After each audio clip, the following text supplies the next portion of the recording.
What's going on, everybody? Welcome to PFF at Night. I am not Doug Kyde, obviously, much less handsome. I'm Trevor Sikkema, filling in for Doug as he's getting some well-deserved time off this week. But I have Ari Meirov and Brad Spielberger, your familiar faces, here on the show to talk about everything going around the world of the NFL. Brad, how you doing, my friend? I heard in the pre-show you just moved, so are y'all settled in? Are we still getting things evaluated? Where are we now in the moving process right now? Everyone knows moving's miserable. If you don't know, it is. My U-Haul actually broke down yesterday, so I'm doing better than I probably should be. Yeah, no, a check engine light came on. I pulled over, so I'm doing better than I probably should be, is how I'll put it. Yeah. Well, that's good. All right. Look, you seem in way too high of spirits for your U-Haul breaking down yesterday, but that's a good thing, obviously, here on this show. So hopefully it means that you won't have a mental breakdown as we get through the next 20, 30 minutes, whatever it is. Ari, I'm hoping that your week is going a little bit better than Brad's and you didn't have a U-Haul breakdown. Yeah, I'm not as stressed out as Brad right now. I think that's the easiest way for me to get out of this. Yeah, I mean, my life is a little bit more simpler right now. Okay, all right. Well, stress out's actually a decent transition into the first topic that I wanted to discuss with you guys. And we're here to talk about all sorts of topics in the NFL. We'll talk about salary cap stuff, contract stuff, just fun rumors, situations, all the news around the league. But Kyler Murray, you guys tell me, who's more stressed out right now? Is it Kyler's camp or is it the Arizona Cardinals camp? And he won't be the only contract that we talk about. We're going to talk a little bit about Lamar Jackson as well. But Ari, I'm going to start with you on this because Kyler really brought things to light with this contract in a big way, and some people didn't like the way that he brought it up back in February when he basically demanded that he wanted a new contract, and now, there were kind of some opinions about him that leaked, maybe from the team side of things to maybe get even with him. I don't know. It felt all sorts of dramatic, but now it feels like the waters have calmed a little bit. It feels like we're moving towards a deal with this team, but you tell me, you know a lot more than I do. You're more in the know. Where are we with Kyler and the Cardinals right now when it comes to a new contract? Yeah, Trevor, I feel like it's safe to say that the drama from February and March has really cooled down, right? The social media posts are back. The agent isn't as loud as he was in February and March. Steve Keim is consistently confident that it's going to get done.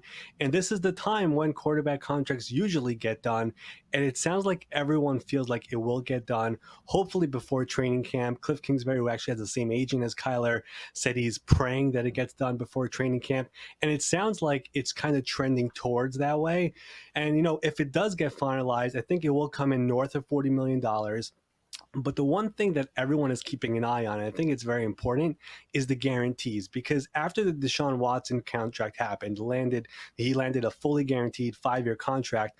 The question around league circles was always, what is the next quarterback contract going to look like? Will they treat the Watson deal as an outlier, or will it become the new standard for top-end quarterbacks? So, we were at the owners' meetings in Florida. It was pretty evident that the owners were not happy with the Deshaun Watson contract. Ravens owner Stephen Bisciotti openly said Watson did not deserve that deal. So many people are keeping a close eye simply on the guarantees and this situation. When it comes down, if it comes down, what will the structure look like and what will the guarantees look like? Because if it's going to be the standard way or the regular contract, 60% guaranteed and so on, then you know what? We're moving on for the Watson thing and we're back to normal. If Murray is able to land a fully guaranteed or at least somewhat close to fully guaranteed deal, I think every other quarterback moving forward is going to say, you know what, that Watson deal, it's no longer an outlier. We know that he was technically basically a free agent. He was meeting with teams. That's why he got that deal.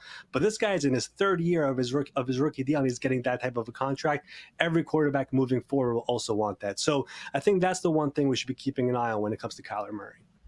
Brad, what do you think about this situation when it comes to the next wave of norm, if you will? Because we kind of have 3 different structures, right? You go back to the Mahomes deal and you have the massive number, almost $500 million, but it's spread out so long. So you have the massive total with him. With Aaron Rodgers, you have the huge $50 million a year average with it. And then, of course, the Deshaun Watson, like Ari just said, you've got the fully guaranteed. So is there one of those 3, maybe with Kyler or maybe even moving forward with Kyler and beyond, that you kind of see the NFL maybe gravitating towards one way or the other? Or are maybe all 3 of these contracts outlier contracts in your mind? So I do think it's the Patrick Mahomes deal, and what you look at is the rolling guarantee structure where, he didn't get all of this upfront fully guaranteed money, but he's getting guarantees 2 years out. So his 2024 money becomes guaranteed in 2022, and so on and so forth. Josh Allen followed the same principle where essentially you're protected in that if they wanted to cut you or move on from you at any certain date, they would owe you so much money and have such a terrible cap situation that for all intents and purposes, it is guaranteed. The one difference being they don't have to put that money into escrow, which is really why owners are not happy with the Browns and the Haslam. So I don't think Deshaun Watson's deal will become precedent. To your original question, though, of who is more stressed, I guess both parties to a 9-figure negotiation are probably always stressed, but Josh Allen signed his deal in August. So I don't really understand why Kyler Murray had to come out in February and make these comments. There's still time to get this done. It will get done. I think it was just kind of a strange way to go about it, but we'll see how it ultimately resolves.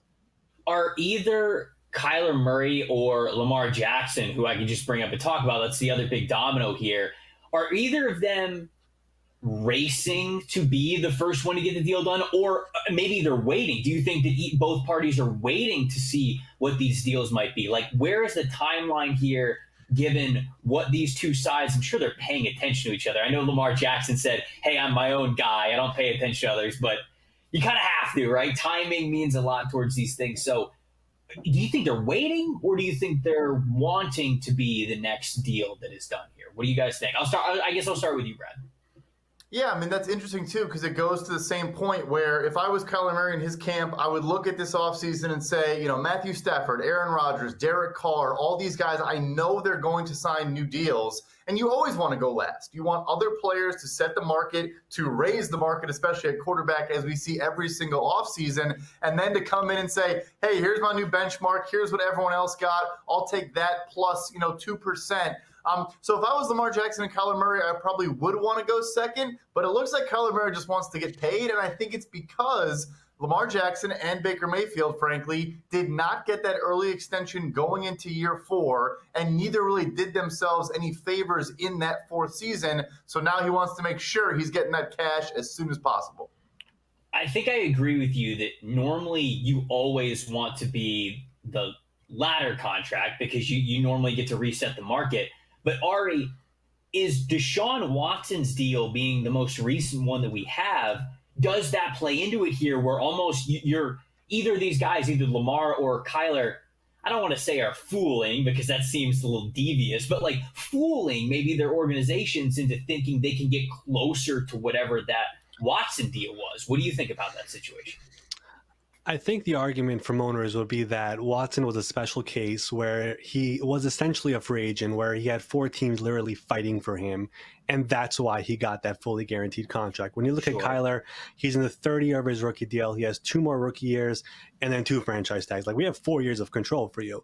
Lamar, the way he's handling everything, he's trying to push his way towards that situation where he's on his 5th-year option now, 2 franchise tags. As soon as you get to that franchise tag element, the leverage kind of shifts towards you. And we kind of saw that with Dak Prescott a little bit. When he got to his 2nd franchise tag, he kind of took control of those negotiations, and he got a very strong 4-year deal. So Lamar is sort of heading towards that situation, but Kyler is kind of nowhere near that. And I think owners and teams will make the argument that Deshaun was a very special case, even though all the off-the-field stuff, which we all know about, but there was teams fighting for him. And in these scenarios, you're kind of under control with us right now, so you really don't have that much leverage. All right, before we move on to the next topic, I wanted to I had to rope Doug into this show a little bit. I was reading his mailbag that he had, his most recent mailbag over at PFF.com, and he had a quote in there which was an answer to one of the questions that somebody had asked him. And Doug said this: ultimately, the top-end quarterbacks need to sign the fully guaranteed contracts. And this was a question about maybe other positions getting fully guaranteed contracts. And then he said, then the top players at other premium positions, such as defensive end, wide receiver, left tackle, they could potentially follow suit. So I'll open it up to you guys. Even if maybe we're years and years away from this, what do we think, which position outside of quarterback do we think has the strongest case to make a fully guaranteed deal, whether it's a pass rusher, a pass protector, a corner, a wide receiver, something? Ari, I'll start with you. What do you think the next position could possibly be to get a fully guaranteed deal, if one is ever going to exist? Yeah, I mean, I still have a hard time believing we're ever going to get to that point, whether it's a left tackle or a pass rusher. It just, to have a 4-year fully guaranteed deal is just super rare in the NFL, and something Right. really crazy would have to happen in order for it to happen. We're talking about 2 franchise tags. You are an Aaron Donald type of player for it to happen, right? So I still have a hard time seeing it happen. If there was a position, I mean, you always just look at the premium ones, right? We're talking about offensive tackles and the pass rushers. Those will be the next position guys who you'll feel like maybe have the potential to do it. But going back to the original point, I mean, I feel like owners, you never, they want to let you know like they don't collude or anything, but I think they all understand that, hey, we don't want this to happen. We don't want a fully guaranteed deal going into year 3 or 4 or 5. And that's why so many people were upset with the Haslams doing what they did with Deshaun Watson. So I don't think we're ever going to get to that point. Maybe Brad could maybe further elaborate on all of it. But if there was a position we could probably talk about, it would probably be one of the offensive tackles or the pass rushers, in my opinion. What do you think, Brad? Yeah, I mean, it is a slow burn, and progress is done inch by inch. I think you could look at the Pittsburgh Steelers, and TJ Watt, frankly, did his teammates and really the league a solid. He allegedly took a little bit less, went into the GM's office and just said, I want to get this deal done, but he did get guarantees. Pittsburgh Steelers before then had never guaranteed any money for a non-quarterback outside of the first year. Forget like a 4-year deal. They'd never even guaranteed second-year money for a non-quarterback. So he goes and does that. And now Minkah Fitzpatrick also has a fully guaranteed second-year salary in his deal. So he changed the precedent in that building. And so that's kind of how you have to do it. But I go back to, let's push Deshaun Watson to the side. Kirk Cousins, for me, his 3-year fully guaranteed deal in Minnesota is still the deal you look to, and that really has not been replicated by a true free agent, regardless of position. We'll see, though. I think as players push more and more for that, teams might get crafty and say, okay, we will give you that guarantee, but we're going to give you less actual dollars, so you have more protection, but we have kind of more upside on the surplus value, and it'll become a song and dance as all negotiations are. All right, let's move on from contracts for a little bit, at least, and talk about everybody's favorite player to talk about this offseason, and that is Tom Brady. I mean, as if Tom Brady hasn't dominated NFL news enough over the last 2 decades. This offseason was wild. He retires, he unretires, and then there's these rumors of the Miami Dolphins maybe trying to make a play for him in a very unique way. And the rumors were, of course, that Brady would have become some sort of an executive with the Miami Dolphins, whether it was a team president or something else in the front office. But then, you make that happen. He unretires. They then make a deal for him to basically be the quarterback / president of the team, which sounds wild. But if anybody could have done it, it probably would have been Tom Brady. Ari, what do you make of all of these rumors? Do you think there was any validity to it? Do you think we were close to it at all? What do you think about this Brady situation?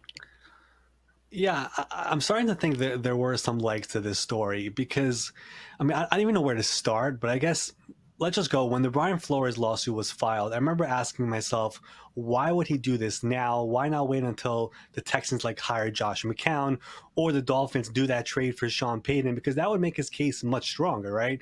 And it's made me wonder if he knew about all these Dolphins plans and kind of wanted to stick it to them and make sure it doesn't happen. And the Dolphins actually admitted at the owners' meetings that they did have discussions with the Saints about talking about Sean Payton. Saints said, don't even try, forget about it. And then Tom Brady, we all saw, was asked about the Miami situation a couple of weeks ago, and he kind of danced around it. And the fact that Tom Brady retired 6 days after losing in the divisional round was odd. I mean, it feels like clear there was a plan in place to do something. It's probably worth mentioning that Brady is a Michigan man, Stephen Ross is a Michigan man, the person who broke the story that he's retiring is a Michigan man, trying to connect some dots. He was trying to help him out a little bit, just thinking out loud. But just to get people caught up on where this Dolphins thing all comes together, there's a guy named Bruce Beal, who is a real estate executive, and he also has the title of vice chairman for the Dolphins. And he's very close to Dolphins owner Stephen Ross. They do real estate together. And if Ross ever decides to sell, this guy, Bruce Beal, has the rights to buy the controlling ownership of the Dolphins. So that's kind of his role right now in Miami. Beal and Brady are very close friends. So that's where the element of Brady coming in and having a major role with the Dolphins and possibly minority ownership comes into play. So I do think the story has some legs. I do think we'll be hearing more about it. I'm a bit surprised that the NFL networks and the ESPNs have kind of ignored the whole thing. Maybe when we get to week one, they always have those pregame splash reports. We'll talk more about it, but it's been fairly quiet up until now. But when you try to connect some dots a little bit, some of it makes sense. And I remember having Jeff Darlington on my show. He's very close to Brady. He danced around the question. I think the story has some legs, and I know you're a Tampa Bay guy, Trevor, but I think it definitely had some legs there. And he ultimately decided to come back to the Bucs after things didn't work out. I think the part of this that never made sense to me was the animosity between him and Arians or Leftwich or anything like that. Like, that's the part that I think is false. And Arians is a very unique guy, and you guys know this. Sometimes anybody that you work with can get under your skin. So I'm not saying that it was the perfect relationship and they never had any problems. But from everybody who covers that team very closely that I know really well, the way that it was talked about, like, oh, Brady wanted out of Tampa no matter what, I never believed that part of it. Now, once Brady retired, the man has some incredible powers with the game of football. So, like I said, if anybody could have been a team president / quarterback at the same time, it would have been Tom Brady. And I'm sure that his ego, because Tom Brady has a massive ego, as do all of the greatest competitors of all time, for him to think, I could be literally the only athlete who's ever done this, that probably got him smiling a little bit. So I don't think the Dolphins part of the story is totally false. But I do disagree with everybody who kind of says, like, oh, he wanted out of Tampa, he had to get out of Tampa. That's the part that I never believed. But the Dolphins part of it, I don't know, Brad. I think there is a little bit of truth for it. What do you think? No, 100%. I think it was very real, and kind of dovetailing off what you said, I think there's a million different takeaways to have here, but you mentioned kind of his ego and his power and all that. I honestly think this would have looked like a Derek Jeter situation where he was not the one ultimately making the decisions, and I don't know if it would have gone particularly well. Like, I think Tom Brady, if he does enter that realm, needs to have final decision-making power and actually be the guy calling the shots. Otherwise, it might go south. Second takeaway is I'm excited for, and credit to Ari for mentioning this, but I'm excited for the bidding war for Sean Payton next offseason. I think Dallas, Miami, among other teams, will be offering the Saints all the draft picks they traded away to get Chris Olave and then some. All right, let's go a little bit. We'll go a little bit of rapid fire here. I do want to touch on Jimmy Garoppolo because he is an interesting piece of this offseason that has not been moved yet. And we've talked plenty about Baker Mayfield and his availability, where he could possibly go, but Garoppolo's sitting there, right? He had the shoulder surgery. He's probably not going to be ready until July. And that makes it okay if he's staying in San Francisco. But if you're a team trading for him, you probably want him in the building a lot sooner than that. You want him healthier sooner than that. So, Brad, I'll go to you for this question. What do you think about the Garoppolo situation right now? How the Niners have handled it? I know at one point they said that they had a second-round pick on the table, and if they didn't say yes to that, I feel like that's kind of crazy. But what have you thought about this Jimmy Garoppolo situation, and how do you eventually think it ends? They probably should have pulled the trigger on a second-round pick if that was a real offer. It's interesting. He has a $24.2 million salary, and the shoulder surgery obviously makes things difficult, but only $7.5 million of that is guaranteed. So maybe just like we're talking about with Baker Mayfield, where the Carolina Panthers and others are trying to get Cleveland to retain a lot of his money, maybe they could convince San Francisco to keep some money aboard as well, since they'll owe him something regardless. And then a couple teams could step in, maybe Carolina being one of them, to make a deal. But I thought the tone was very interesting, how they're keeping him away from activities. And they basically said, like, we do not expect him to be here in week one. They're trying to show support for Trey Lance. I think that was a tonal change where it went from, are they still kind of concerned about Trey Lance and not sure of him, to now saying, no, he's our guy, he's starting. We're just trying to figure this thing out and put Jimmy in a place where he can succeed. I think he will get moved before the season begins. All right, from one quarterback to the other, let's go to Lamar Jackson, because Ari, you and I were talking right before we started the show about a recent press conference he had where, they were asking him plenty of questions about his contract, right? As one might expect. This is a major storyline, what we have coming out of Baltimore here. So, we touched on it a little bit when we were talking about Kyler Murray, but what do you think about Lamar's current situation and how this might end for end seems like the wrong way to say it. This saga of the Lamar Jackson contract, how do you think this kind of comes to a close? When do you think it might come to a close? Where are we right now with Lamar? Yeah, we talked about how Kyler wanted his deal right away in March as soon as he became eligible. Lamar has been eligible for over a year now, and he is in no rush to do anything. And he had a chance to do it last year. As we all know, he doesn't have an agent, so he's doing this basically on his own with his mother. He has some advisors as well, but the Ravens are open and willing to pay this guy, and he has not been someone who is rushing to the negotiating table. And as Brad could probably explain, like, these teams really like to map out their budgeting and the salary cap. And for now, he's entering the fifth and final year of his contract. He's slated to make $23 million fully guaranteed. And after that, it's franchise tags. And obviously, when you have a star quarterback, that is not what you want to have happen with your quarterback. So for now, it's he had that press conference. He was asked a lot of questions. It looked like he just wanted to get out of that press conference. Every question about the contract was, we've had conversations, which really doesn't mean much. And it kind of bothered me that he was asked about the Deshaun Watson thing, and he said, "I'm my own man." If anything, that Deshaun Watson contract should be something you're working off of. That should be the model you want. I don't know why he would say that's something he's not looking at. But if he decides to play this year under the fifth-year option, as I said, $23 million, you get 2 franchise tags from there.